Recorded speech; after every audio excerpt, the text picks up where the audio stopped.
રોજ સવારે અને સાંજે આ દેવી કવચનો પાઠ અવશ્ય કરવો.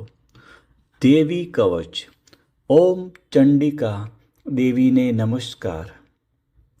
માર્કંડેયજીએ કહ્યું, હે પિતામહ, જે આ સંસારમાં પરમ ગોપનીય અને મનુષ્યનું બધી રીતે રક્ષણ કરનારું છે અને જેને તમે અત્યાર સુધી બીજા કોઈ સામે પ્રગટ ન કરી હોય એવું કોઈ સાધન મને કહી બતાવો.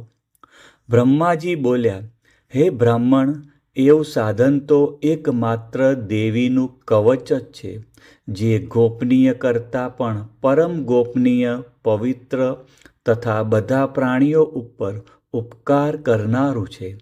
હે મહામુનિ, તે સાંભળો. દેવીની 9 મૂર્તિઓ છે. તેમને નવદુર્ગા કહે છે. તેમના અલગ અલગ નામો બતાવવામાં આવે છે. પહેલું નામ શૈલપુત્રી છે, બીજું નામ બ્રહ્મચારિણી છે, ત્રીજું ચંદ્રઘંટાના નામે પ્રસિદ્ધ છે, ચોથું મૂર્તિને કુષ્માંડા કહે છે, પાંચમી દુર્ગાનું નામ સ્કંદમાતા છે, છઠ્ઠી દુર્ગાનું નામ કાત્યાયની છે, સાતમું સ્વરૂપ કાલરાત્રિ, આઠમું સ્વરૂપ મહાગૌરી અને નવમી દુર્ગા એટલે સિદ્ધિદાત્રી. આ બધા નામ વેદ ભગવાન દ્વારા કહેવાયા છે. જ્યારે કોઈ મનુષ્ય અગ્નિથી સળગી રહ્યો હોય, યુદ્ધભૂમિમાં ઘેરાઈ ગયો હોય, સંકટમાં ફસાઈ ગયો હોય, તેનું થતાં કોઈ ભયથી ડરી ગયો હોય અને દુર્ગાનું શરણ લીધું હોય, તેનું ક્યારેય કોઈ અમંગળ થતું નથી. યુદ્ધના સમયે મુશ્કેલી હોવા છતાં પણ તેને કોઈ વિપત્તિ ઉદ્ભવતી નથી. તેને શોક, દુઃખ અને ભય પ્રાપ્ત થતા નથી. જેમણે દેવીનું ભક્તિપૂર્વક સ્મરણ કર્યું છે તેમનો અભ્યુદય નક્કી છે. હે દેવી, જેઓ તમારું ચિંતન કરે છે તેમનું તમે ચોક્કસ કલ્યાણ કરો છો, રક્ષણ કરો છો.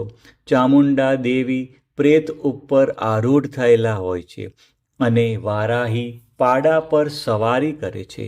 ઐદ્રીનું વાહન ઐરાવત હાથી છે. વૈષ્ણવી ગરુડ પર આવે છે અને માહેશ્વરી આખલા પર આરૂઢ થયેલા છે. કૌમારીનું વાહન મોર છે. વિષ્ણુ પ્રિય લક્ષ્મી કમળ પર વિરાજમાન છે અને તેમના હાથમાં લાલ કમળ છે. આખલા પર આરૂઢ થયેલ દેવી ઈશ્વરીએ શ્વેત વસ્ત્ર ધારણ કરી રાખ્યા છે. બ્રાહ્મી હંસ પર બેઠેલા છે અને બધા જ આભૂષણો ધારણ કર્યા છે. આ બધી દેવીઓ માતાઓ યોગ શક્તિઓથી સંપન્ન છે, જેઓ અનેકવિધ આભૂષણો પહેરવાથી શોભે છે. તેમણે અનેક રત્નો ધારણ કર્યા છે, ક્રોધથી ભરેલી છે અને ભક્તોનું રક્ષણ કરવા રથમાં બેઠેલી છે. આ દેવીઓના હાથમાં શંખ, ચક્ર, ગદા, શક્તિ, હળ, મુશળ, ખેટક, તોમર, કુહાડી, દોરડું, કુંત, ત્રિશૂળ અને ઉત્તમ ધનુષ્ય ધારણ કરેલા છે. દૈત્યોના શરીરનો નાશ કરવો અને ભક્તોને અભય દાન આપવું, દેવતાઓનું હિત કરવું એ તેમના શસ્ત્ર ધારણનો ઉદ્દેશ છે. મહારૌદ્ર રૂપ, અત્યંત ઘોર પરાક્રમી, મહાબલી અને મહા ઉત્સાહયુક્ત હે દેવી, તમે મહાન ભયનો નાશ કરનારા છો. તમને નમસ્કાર છે. તમારી સામે જોવું પણ મુશ્કેલ છે. શત્રુઓનો ભય વધારનારા હે જગદંબિકા, મારું રક્ષણ કરો.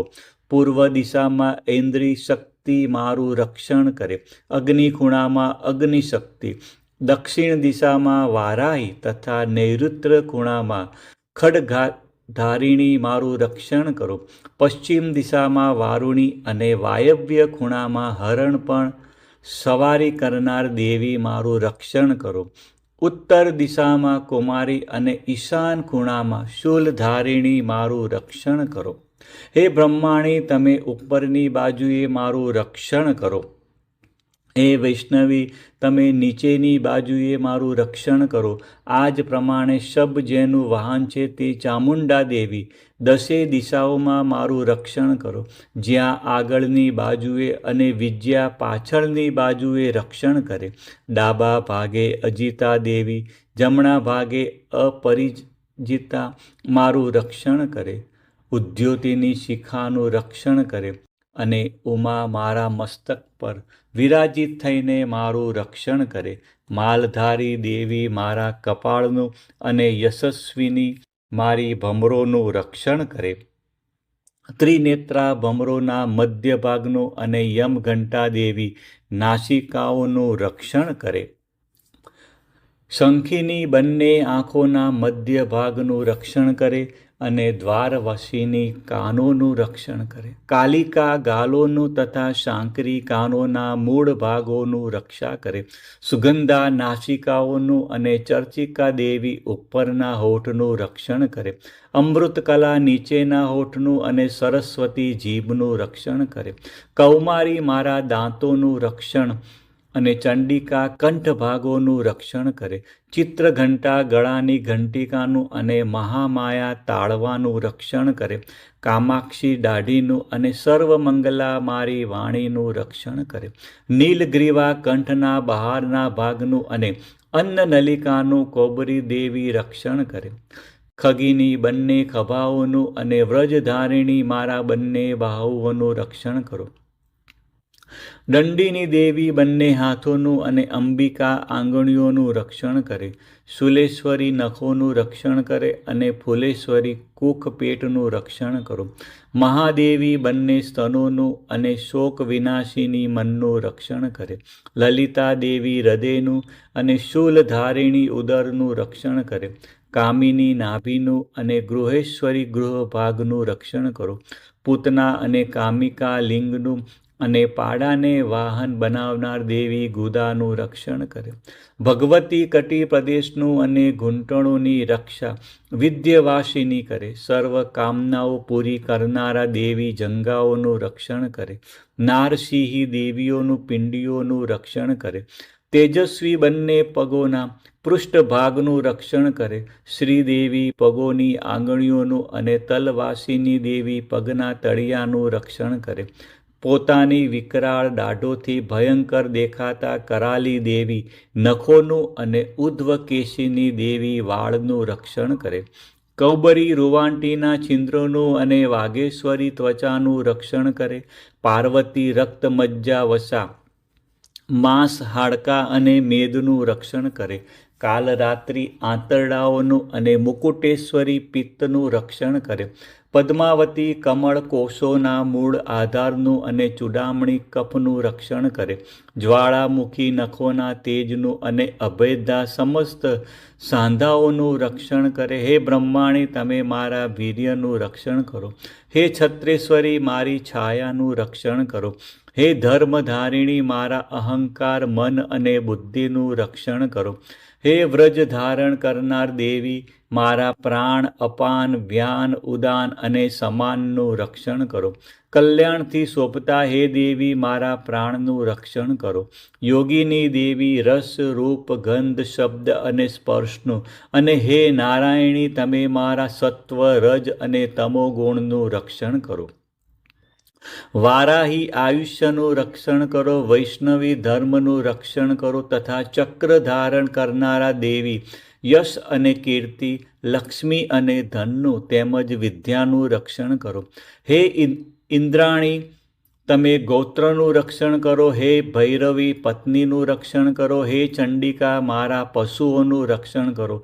હે મહાલક્ષ્મી, પુત્રોનું તથા સંતાનોનું રક્ષણ કરો. હે સુપથા દેવી, મારા પથનું અને ક્ષેમકરી દેવી, મારા માર્ગનું રક્ષણ કરો. હે મહાલક્ષ્મી, હે રાજદ્વારી કાર્યોમાં મારું રક્ષણ કરો તથા સર્વ બાજુએ રહેલા વિજયા ચારે બાજુ રહીને રક્ષણ કરો. હે દેવી, જે સ્થાન કવચમાં કહેવાયું નથી અને તેથી રક્ષણ વિનાનું છે, તે બધા સ્થાનોનું તમારા વડે સુરક્ષિત થાય, કારણ કે તમે વિજયશાલિની અને પાપનાશીની છો. મનુષ્ય પોતાના શરીરનું ભલું ઈચ્છતો હોય તો તેણે કવચનો પાઠ કર્યા વિના એક ડગલું પણ ભરવું નહીં. કવચનો પાઠ કરીને જ યાત્રા કરવી. કવચના પાઠથી બધી બાજુથી સુરક્ષિત થયેલો મનુષ્ય જ્યાં જ્યાં જાય છે ત્યાં ત્યાં તેને ધન લાભ થાય છે તથા સઘળી કામનાઓ પર વિજય પ્રાપ્ત થાય છે. તે જે અભિષ્ટ વસ્તુનું ચિંતન કરે છે તેને તે અચૂકપણે પ્રાપ્ત થાય છે.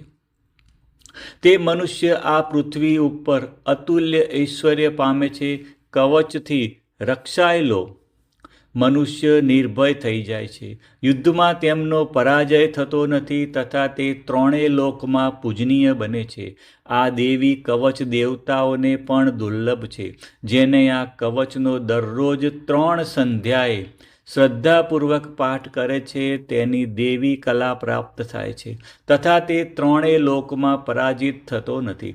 એટલું જ નહીં, તે અપમૃત્યુથી રહિત થઈને 100 કરતાં પણ વધુ વર્ષ જીવે છે. તેની શીતળા, કોઢ વગેરે રોગ થતા નથી અને થયા હોય તો તે નષ્ટ થઈ જાય છે.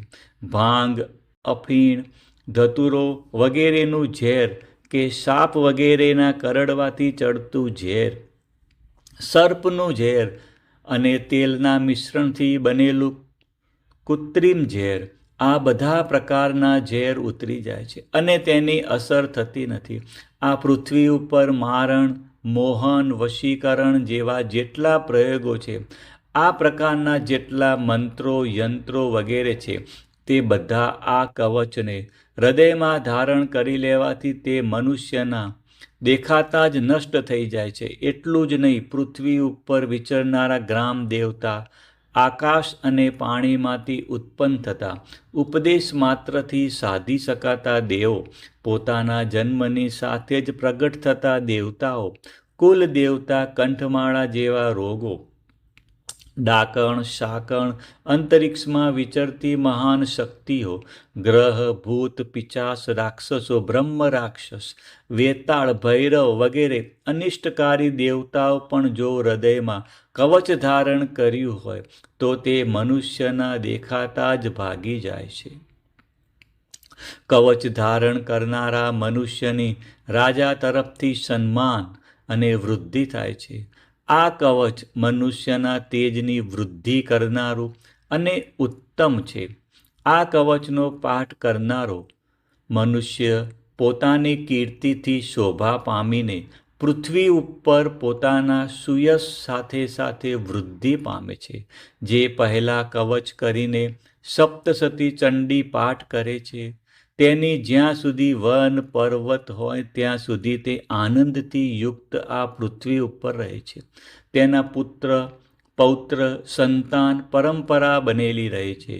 પછી દેહાંત થતાં તે મનુષ્ય મહામાયાની કૃપાથી નિત્ય પરમ પદને પામે છે, જે દેવતાઓને પણ દુર્લભ છે.